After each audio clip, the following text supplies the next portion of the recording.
Hey, how are you? So today I want to talk to you about faith because I'm running into so many people who don't think that they can make it, who don't think they can do it, who don't think they can have a better relationship, who don't think they can change their careers, who don't think that life is going to be anything more or bigger or better than what it's already been. People who don't believe that they can stop living check to Monday. People who don't believe that they will ever break out of the poverty syndrome. People who simply do not believe that the things that are here that are available for you to prosper and to live the best life that you could possibly live, there are people who simply do not believe that it's possible for them. Well, I'm going to talk to you about faith.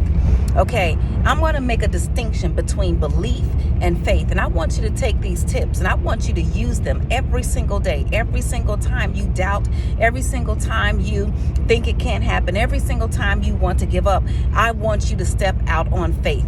You see, faith, the Bible says, is the substance of things hoped for and the evidence of things not seen. Let me say that again. It is the substance of things hoped for, meaning it is the fruit. It's that house that you think you want to buy or you see yourself living in. It's that debt that you want to get rid of. It's that relationship that you want to have. It's that career. It's that business that's thriving. It's the very substance of that thing. It is the very substance of a healthy relationship. It is the very substance of a full bank account. Put all the zeros that you want on it. It is the substance of the things that you are hoped for, but it is the evidence of the things not seen. So faith becomes your evidence that the thing that you cannot see is possible. And for everybody who is doubting faith, for everybody who is thinking that it can't happen, for everybody who simply you want to take control. You see, when you take control over something, you remove God's hand from control. So I have learned through hitting rock bottom, through living check to Monday, through not knowing if things are going to happen, if things are going to make it, if I was going to be able to reach the goal. I have learned to let go and to let God, because at some point, faith is the only thing I need. You see, here's the thing about faith.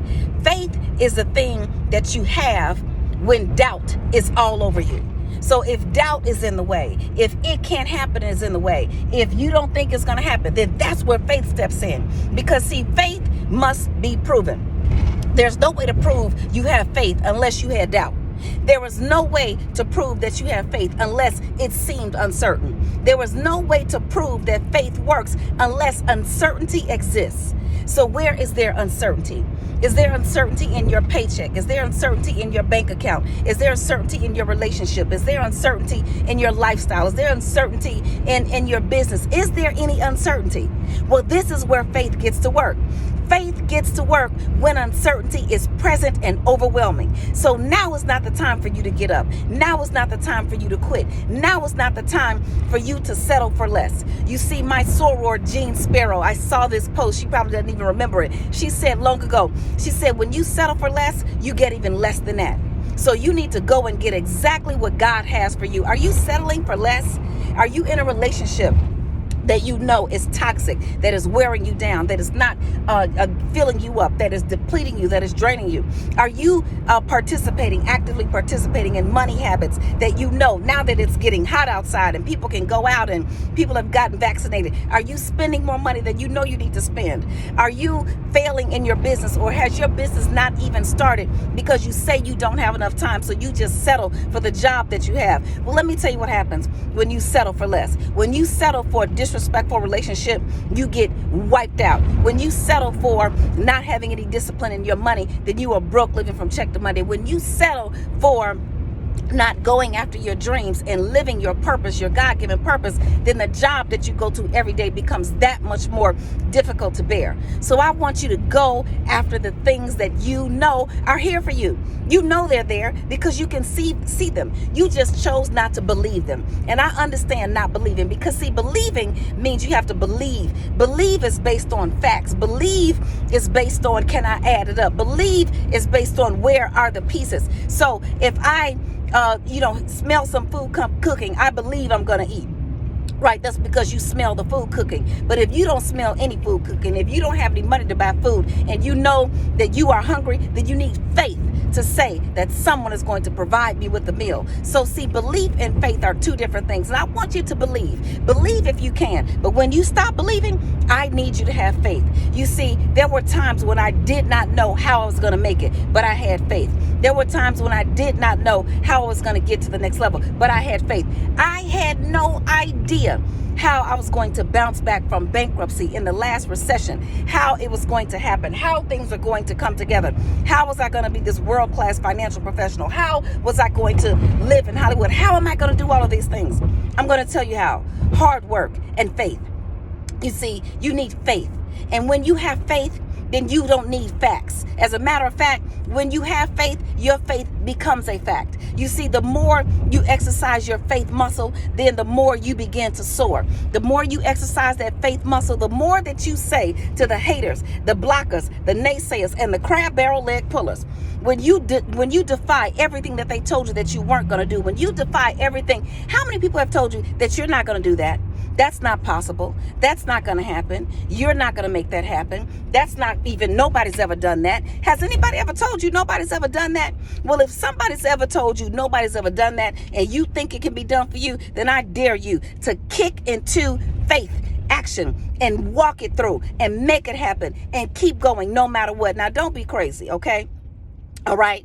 Now, if you know that the people are coming to repo your car tomorrow and you have not paid the bill and you owe them $3,000 and you don't have 30 cents in your bank account, see, faith is not going to help you there. Now, there's a miracle. Now, there's a difference between a faith and a miracle. A miracle could happen by some stretch of the imagination. Something could happen. But faith says even if they do take the car, that you will bounce back. Faith says that even if they do take the car, I will still find a way to work. Faith says that even if the worst happens, I'm going to be okay. And God has a lesson for me. God has a blessing for me. And as a matter of fact, when things don't work out, I tell everybody all the time, get the lesson so you can get the blessing. You see, when something doesn't work out, don't point the finger. Don't get mad at the people who did it. Don't even blame yourself. Now, forgive yourself, move on, learn the lesson. Learn the lesson so you can get the blessing. We are talking about faith. Faith is the substance of things hoped for and the evidence of things not seen. Faith is the stuff that is in you. Faith is the dream that you have. What did you dream of when you were 7 years old, when you were 12 years old, when you were 16 years old? What were the things that you wanted to do? What are the goals that you had set for yourself? What are the things? It's not too late. It is not too late. I don't care if you're 30, 40, 50. Let me tell you something. If you're 30 years old, people are living to their 90s. So you got 60 more years to do it right. If you're 40 years old, then guess what? You got 50 more years to do it right. No matter what your age is, you have the ability to jump into faith and to see the dreams manifest that you want to see manifest. So I'm going to say to you, what's stopping you? What's stopping you? Is it time? Let me help you understand something. You're going to have to snatch the time. You're going to have to command the time. You're going to have to demand the time. And you're going to have to tell time what to do. You're going to have to delegate. You're going to have to say, okay, I don't have time to do this, so I'm going to need someone else to do it. I don't have time to cook. Ladies, let me tell you something. You can't cook every single day, 3 meals a day, and be successful in all the areas of your life. You can have it all, but not at the same time. At some point, you're going to have to sacrifice something. But that's an opportunity to build community. That's an opportunity to build responsibility. That's an opportunity to build and execute on teamwork. You see, I said to my family when I was grinding and trying to get to the next level, I said, let me tell you something. This is a team here. It's like basketball, okay? You the center. I don't even know all the players, okay? But I know I was the point guard. I have to be the one to go out and score the points. So while I'm going out scoring the points, I need you to do this. I need you to do that. You've got to follow and you've got to execute and you've got to mobilize your tribe. Who is your tribe? My tribe was my mother, my mother-in-law, my sisters, my sorority sisters, my sorors. My tribe was the people in my life who were going to help me keep my foundation intact while I went out and scored the points. And through all of that, you need faith. You see, they helped me because they could see my faith. They helped me because even when it didn't add up, I would tell them, listen, I'm going to the moon tomorrow. I'm going to the moon on a bicycle with a cow sitting on the back of the wheel. And they'd be like, okay, well, if she has faith that it's going to happen, then let's do it. You see, your faith will transcend other people's disbelief. Your faith will get people to working for you who never knew they'd even be doing anything. Your faith will inspire others. Your faith will be the thing that gets you where you're trying to go. I believed that I could work for Russell Simmons, but, I know how I was going to get there. It took faith. I believed that I guess I could run these companies for MC Light and I could manage these little celebrities and build these companies. I believed it, but I didn't know how I was going to do it. It took faith. Faith is the substance of things hoped for and the evidence of things not seen.